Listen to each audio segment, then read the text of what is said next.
शिरवाडकर यांच्याविषयी माहिती सांगणार आहे। विवा शिरवाडकर यांचा जन्म 27 फेब्रुवारी 1912 साली झाला, नाशिक येथे झाला।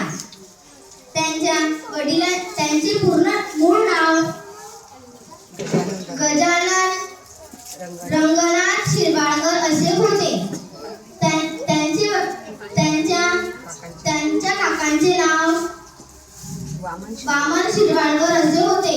त्यांच्या काकांनी त्यांना दत्तक घेतले, मग त्यांचे नाव विष्णू वामन शिरवाडकर असे पडले, म्हणून त्यांना आपण विवा शिरवाडकर असे म्हणतो। त्यांना 6 भाऊ होते आणि 1 बहीण होती, तिचे नाव कुसुम होते। विवा शिरवाडकर हे तिचा खूप लाड करायचे, म्हणून त्यांचे नाव कुसुमाग्रज असे पडले। त्यांचे वडील